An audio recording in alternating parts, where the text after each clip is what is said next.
and welcome to Apple Tree Cottage here in the Scottish Borders. It's lovely to see you again. Thanks for tuning in. Today is Tuesday the 1st of July 2025 and this is Flosstube number 30. And again, another weekly episode. At present, I'm still doing weekly. So today I'm just going to show you the little bits and pieces that I've been moving up my samplers up the hill, as it were, little by little, and eventually at least some of them will be completed. So today it is progress on samplers. No embroidery today, though I'm sure that will be included very soon again, and nothing completed. But if you're anything like me, I love to watch just little bits of progress on others as samplers, and just to see where everybody is and what they've been doing. So firstly, we'll show you Anne Grant. Anne Grant, 1829. This is by Shakespeare's Peddler. This is the model that Teresa Vinette stitched herself, and the original. And the linen that I chose, I wanted to be closer to the original than the model. I felt the model was rather pale, and so I went for a vintage country mocha or mocha on the rather mottled side. And as you can see, it is it's a mid-tone. I would say it's a mid-tone. I'm enjoying doing this. The progress is gradual. And I'm working at the moment, I've been working on the alphabet, which is Algeria I stitch, and I do enjoy doing that. The temptation might be to race along the alphabet itself, but I've decided to come down and start on the lower border, just beneath the alphabet itself, and probably potentially work down the right hand side. Yes, the right hand side, though of course as it's facing, it's the left hand side. I tend to start top left and work down the left hand side of the sampler itself. That's my method of working. Don't ask me why. I'm right-handed, so maybe that's why I come over to the right, come over to the left. And I'm using silk. As you'll know, I made a work bag with cathedral window pocket on it, so that I could keep the sampler silks nicely, and have a variety of silks that I'm using as a conversion, and I have a Varrosoie and mostly a Varrosoie, and a couple of Gloriana, so just a mix of silks there. And I'm keeping with the Camelot Lady pink, which is that absolutely beautiful pink on the border, which is what drew me to the sampler in the first place.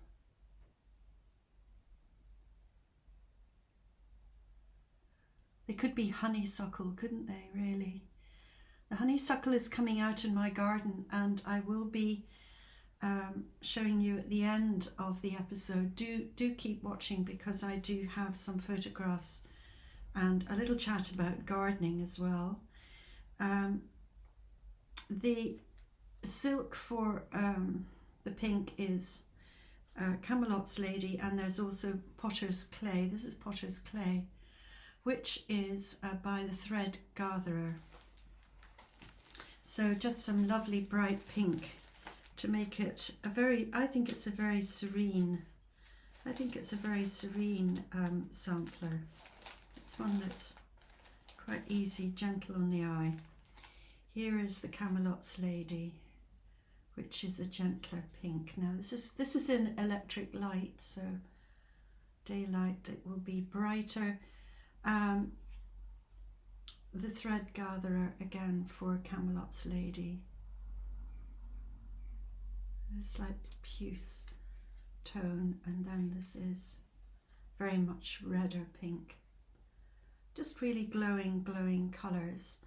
And as we all agree, those of us who do actually cross-stitch samplers, one of the basic keys is to have linen colour that we're happy with, and the silk colours that we're happy with. And so there we are. I have to say the Shakespeare's Peddler samplers are stunning. Teresa Vanette has lovely choices. It's really very difficult to choose actually, but I'm very happy that I plumped for this one, the Anne Grant. Now, someone who was, or people who are very good with choosing thread colour are Blackbird Designs.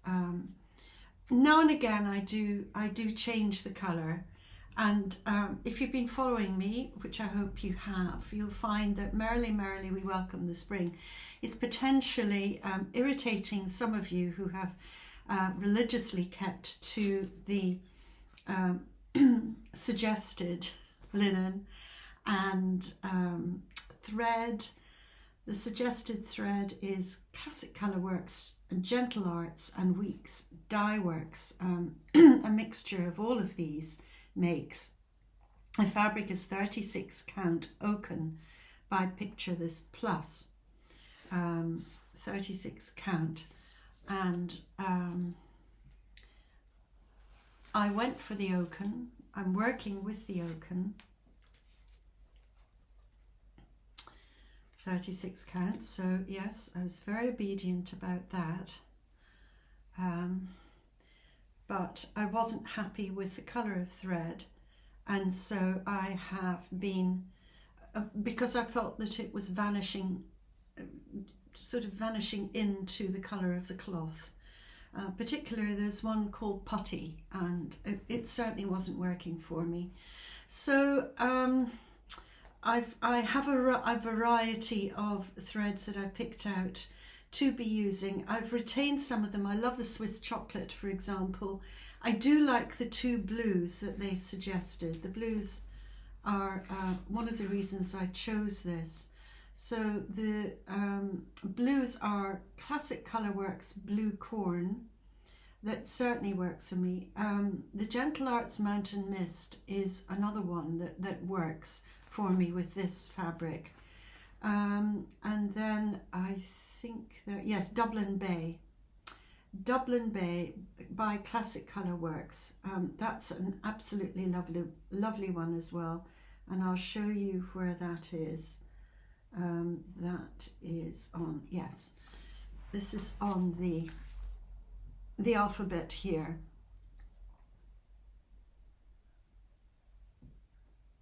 That one there.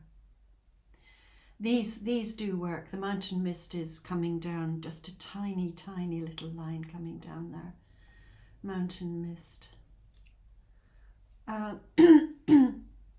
But some of the reds I felt were being soaked up by the colour of the fabric, and so I went to DMC, to my collection of DMC, and have replaced some of the lighter with just deeper tones to get that, to get the quality that will bring out the various features.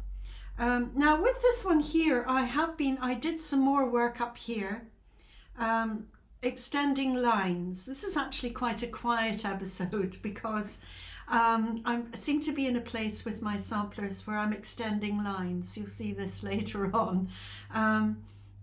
So I did I extended this line right along, but then I picked it up on another day and I thought, oh no, I'm just going to go down to the bottom. I'm going to rebel. Seem to be rebelling with this one, and went right down to the bottom right hand corner and popped in the little bird there, the little blue bird. It's another reason I chose this one. I love the idea that they put little birds actually into the border. I thought that was a very intriguing thing to do, and obviously that's where we find birds, isn't it, in the hedgerows, so that made sense. This is being alternated, as you know, with Come Into My Garden, also by Blackbird Designs, a week about. So this is the week that has been given over to Merrily Merrily We Welcome the Spring, and this is taking a while. I'm just taking my time over it, but little by little, one day I'll be able to lift it up and say, well, I have now completed that. And I did think, you know, it's just doing borders and lines, and the rather dull, we think dull bits of larger samplers is a little bit like life, isn't it? There are times in life where we just have to plod on and hold our breath and wait for something either to be resulting from our persistence, or that there will be one of what we call a red letter day, where we have a bit of excitement happening. So now the next sampler was the first one I ever bought. And it was completely, totally beyond me. I really had no idea what it was all about. I didn't know about count. You know, I had to just learn everything, actually. So why did I not start with something incredibly simple, sort of 28 count, and you know, just a little trinket or something? A key fob in 28 would probably have been a good idea, but no. This one kept jumping out at me, and so I bought it, and then of course it lay for a couple of years. I tried it out, and it was totally beyond me. However, it's not beyond me now, and I'm starting to really enjoy it, get back into it. This is it here. Totally different to the other ones that I have been stitching. Absolutely different.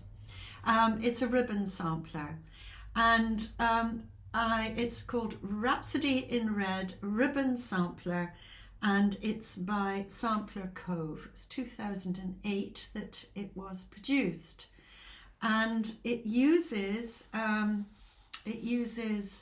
just two colours of silk. It uses Gloriana Crimson and Gloriana Cranberry, and it's just so incredibly effective. So I just thought, oh no, I'd like to just go with this for a minute. I've finished the top. I've finished that. It took me 2 days to finish that. I'm using Kingston. That's 56 count. At the moment in Scotland, and usually where I live, the light is very, very strong here. Very pure light that we have here. And so I didn't use light with it. I didn't use a magnifier. Much of it was done out in the garden. But I was absolutely able to do it just plain eyeball and the very bright sunlight. So it was enjoyable. I wasn't having to faff around with magnifiers and electric lights and things. Anyway, lamps. So here we are. This is where I have reached. This is what it looks like.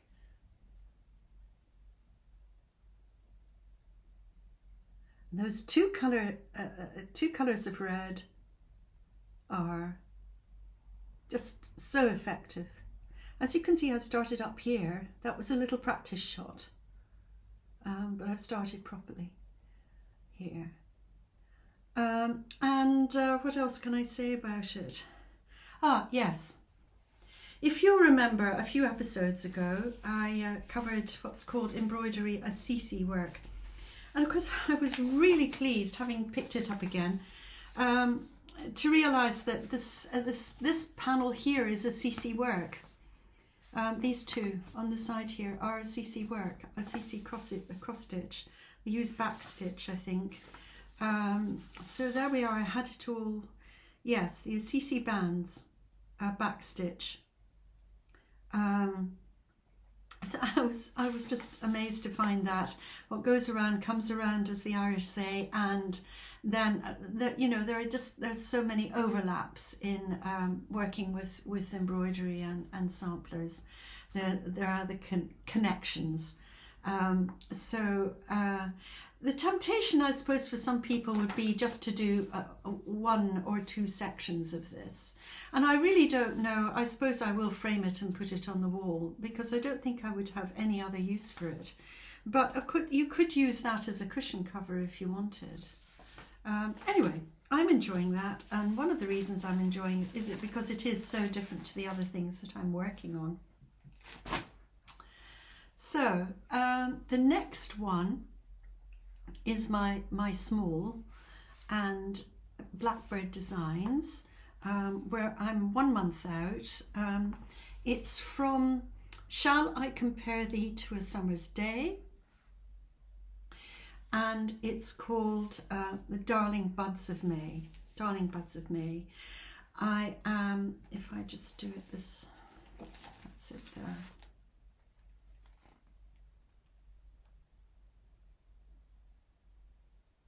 Again, this is quite a pale fabric that is suggested. The fabric is 32 count Winter Brew by R&R Reproduction.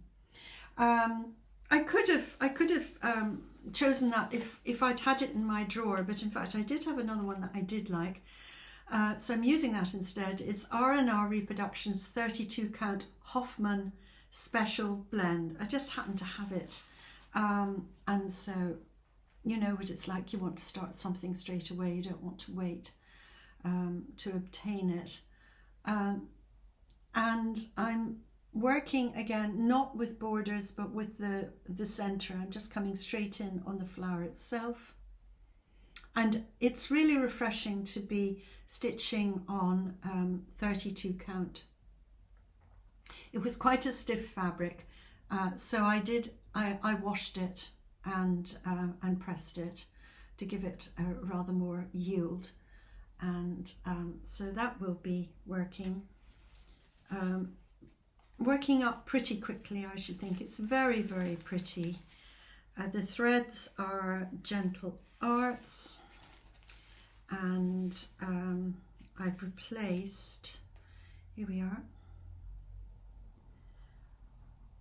I'm not so sure this one's actually included, but I'm including that pale blue as well. And the dark blue is quite a dark blue. Put this up against. Like that. It's rather nice, isn't it? And the lamb's wool, Gentle Arts lamb's wool, I'm replacing with, they're saying DMC 951. I'm replacing it with DMC 950, possibly because I couldn't find in 951, or perhaps because I just preferred it. But that's the very, very, very, very delicate pink. It's very similar to lamb's wool. And I'm just going to check and see if this pale blue here is Summer Shower Simply Shaker. Yes, the Summer Shower Simply Shaker is one that I've added to my mix. I've added to my mix, and I may put it in somewhere just to lighten it. The other blue here is the one that's suggested, and I will be using it. This is not Piney Wood, sorry, I beg your pardon. Freedom. That's the one they're suggesting. It's actually a very strong dark blue. Freedom. Freedom is a beautiful colour. but I'll see if I'm going to add a little bit, temper this a little with the Sombre Shower blue. I'm just waiting, and then I can show you. Another sampler, this time by Stacey Nash, is one that I've taken my time to really start to enjoy, and I'm definitely enjoying it now. It's the Rose Cottage Pin Keep, Rose Cottage Sampler Pin Keep. And this is another one that did keep jumping out at me. You know, there's so much choice. There must be 1,000 designs, including my own. I have my own designs, and you have to be very sure with your choice, because of course you're going to be living with it presumably for a while. At the moment I don't really have a particular criterion for choosing what I'm going to go for. It's intuitive, and I think it's visual as well, and maybe perhaps I should fine it down a little bit, because of course ultimately they will be being displayed on a wall, or a number of walls eventually, presumably. And I do know that some go for red houses, so they will have a selection of red houses. Others will have red alphabets. And what is another one? I do know that Laura, the serial starter from Brenda and the serial starter, has chosen to do girls. I think they're in red dresses. You know, I might get round to that, but as I say, at the moment, it's rather like, you know, when you start and everything is like being in a sweetie shop, and you just plump for something. But gradually, as I develop and mature, I'm sure in my taste as well, I'm sure I will start to be rather more discerning. And that doesn't mean to say that I'm not enjoying what I choose. And certainly, initially, it was Blackbird, because they were within my ability level. So with this, I didn't want to, I decided to start from the bottom up, because this is full coverage, and I thought if I leave this to the end, I may never actually do it. So, you know, go to the thing that you're going to potentially find the most challenging first. And I did enjoy the bottom, the water there.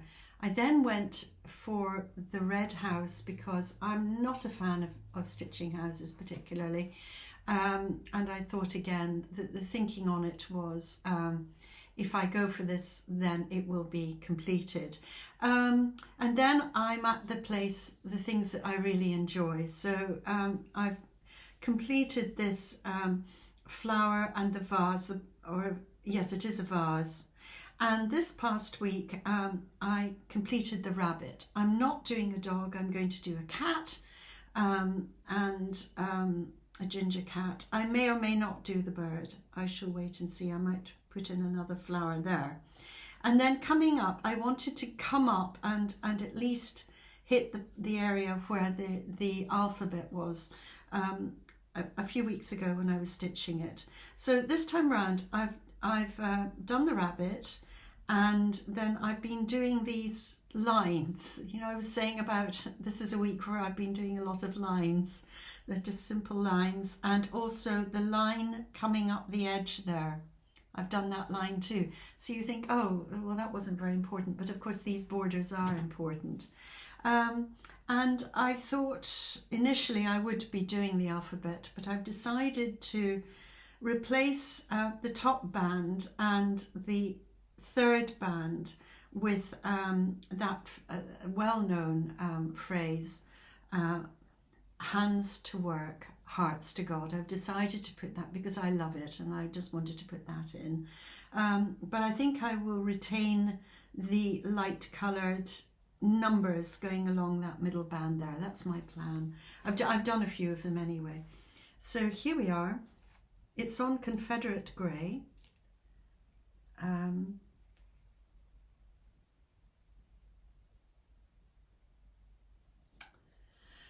32 count, and it's Weeks Dye Works, and I am enjoying stitching on this weight of linen.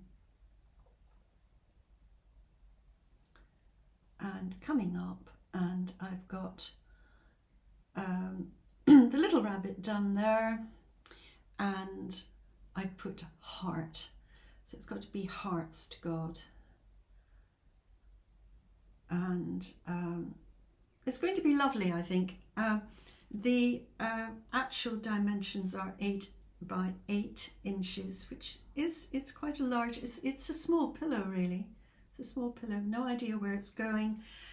It may well actually be gifted. Again, it's been very much admired in the last week, which is another reason for getting on and completing it, where you have people going, oh, that's absolutely lovely. And I go, oh, would you like it? Oh, yes, please. So it is very gratifying, I have to say, when you have an appreciative family. So, as you'll know, my family sampler is gradually coming on. This is a copy, not a reproduction, of the sampler that I grew up with, that is the family sampler, and has a bit of a mystery around it. I'm still researching the family going away back, and so at some point or other all will be revealed. And I'm taking my time over this partly because I do want to have the sampler finished, my copy of it finished too. So this sampler is Georgian, it's 1834, and we do have the name of the girl who stitched it and the school that she was attending at the time, but we don't have her age and we don't have her actual identity, though I will have been related to her, even if it's slightly distantly. It's been stitched on silk, I think silk. I'm stitching it as quite a large piece because I've decided to stitch it on 40 count linen. I felt if I went any higher than that, I might not be able to actually manage it. I'm copying it off the photographs that my younger daughter has sent me, because she has the actual sampler out in France. And just, if I show you here, I'm just literally copying it by pencil off the photographs, doing it very gradually. And the colour it's faded, and we can't take it out of the frame because it is too frail, so we can't work out what the original we can't work out exactly what the original silk colours would have been. So it's a little bit of a guesswork, but it seems to me that most of the pinks have completely faded and the greens have been left. So it's my interpretation, and this is where I've got to. As you can see, it's going to be pretty large, and it's a lovely border. It's quite unusual border there with the berries coming in, and then as you can see, that top block, there are blocks, and then we have the initials and the names in the various blocks. But the top blocks going along are flowers, and the actual stitches are chain stitch, a very neat chain stitch surrounding, the chain stitch is surrounding satin stitch. So there is, it's not just cross stitch, there are other stitches in there. Now I haven't done too much of that this week, so I might pick this up again this coming week and run with it again. My silks that I'm using, my silk choice, I think are all Gloriana, and I've been having an absolute field day choosing a lovely palette. Vintage teal is one of the ones that I'm using. There's also sage. Various ones here, bring them out, all sorts really here. I'm using quite a variety of very close creams,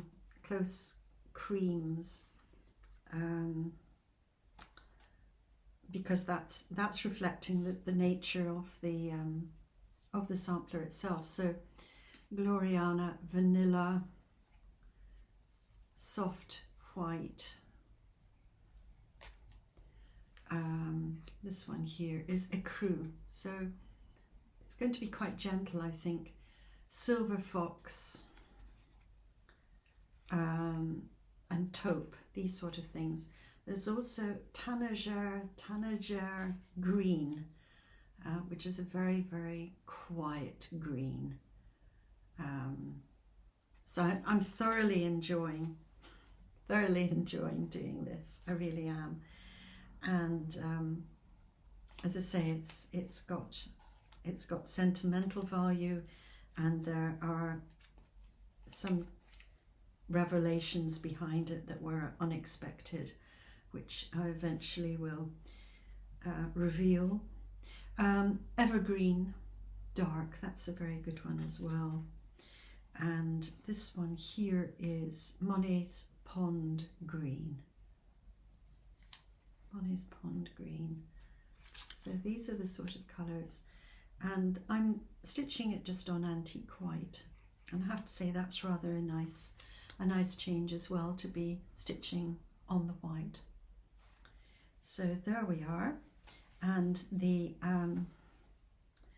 ultimate size is going to be pretty large, and I made a work bag for it, one of my work bags, and the front pocket has the silks, and then the actual bag is to keep the linen itself very, very clean, which we have to do. Now, I think it's a slightly shorter episode this week, but I did want to follow my thread of Jane Austen, which I began last week, and also include my garden. Now in May, I think May, certainly the second half of April, and then definitely May is a time when I'm very, very busy in my garden.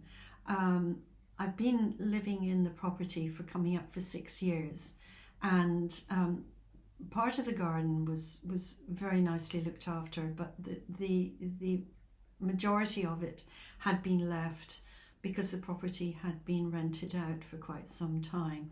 And so I did actually do quite a lot of work over the last years that I've been living here, and to make it my own and to put in my choice of plants. I love roses, and if you like to watch to the end, I have included some photographs of some of my roses, which seem to be all pink at the minute, and I thought it would be rather nice to show you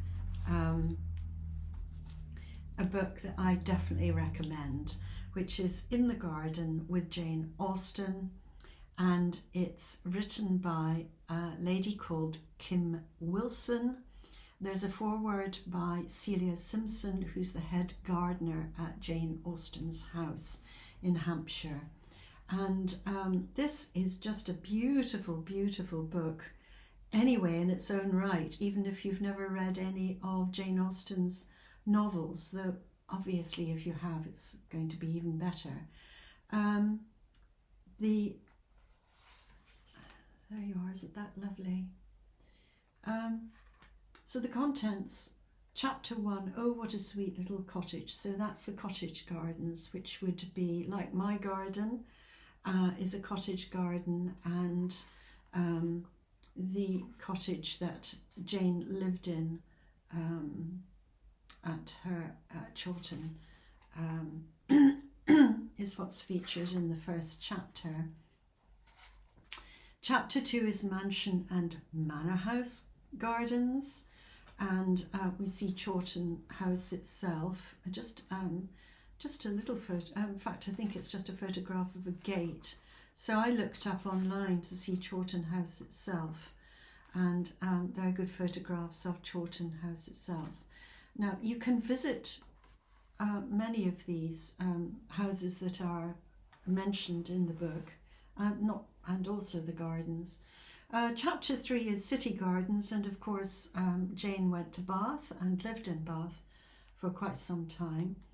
And then chapter 4 is public gardens and parks, and chapter 5 is I think a lovely addition, in that it talks about actually recreating gardens like Jane Austen gardens would have been, Georgian gardens. I particularly like the herb garden at Gilbert White's house, but it's a very, very useful chapter for going on. It's lovely, just to admire gardens. It's lovely to walk around gardens, but I think it's super if at the end of a book you're encouraged to go on. You're not only inspired by the previous chapters, but then you're encouraged by being given the information to go on and make your own. This is the Chawton Cottage flower border, and it's being you're given the plants, and you're given the plans, and there's information about the plants. I think that's really enterprising. I think that's a very, very good addition to this book. But it's also lovely to look through, and of course there are snippets from the books, and just a very, very good text about Jane Austen's life and the Georgian way of life. So I highly recommend this book, and I know that's available. And then the other book that I used in the past is Jane Austen's sewing box, and I had this quite a few years ago. I bought it, and I had made something out of it, but it's one of those items that have been given away in a gift, so unfortunately I can't show you it today. But I can certainly show you the book, and I would recommend the book. I, as I say, did make something out of this, so I know that the directions are, they're foolproof, that they're easy to follow, they're good to follow. What I like about this book is the way that things are presented. It's just an absolute joy. Look at that. Some marvellous, and it gives you ideas as well. But just looking through this glorious representation, so the contents are a letter case. That is actually what I did. There's linen, a work bag, paper flowers, purses, a housewife, carpet work, a muff and tippet, a pincushion and thread case, transparency, a bonnet, a reticule, knitted rug, and a muslin cap. All interspersed with these just delightful photographs. As I say, the directions are excellent, and this is the letter case. I would say the only drawback is the actual items themselves have been really discreetly photographed, so that that's not really showing it that letter case to its full advantage. I wish I still had mine.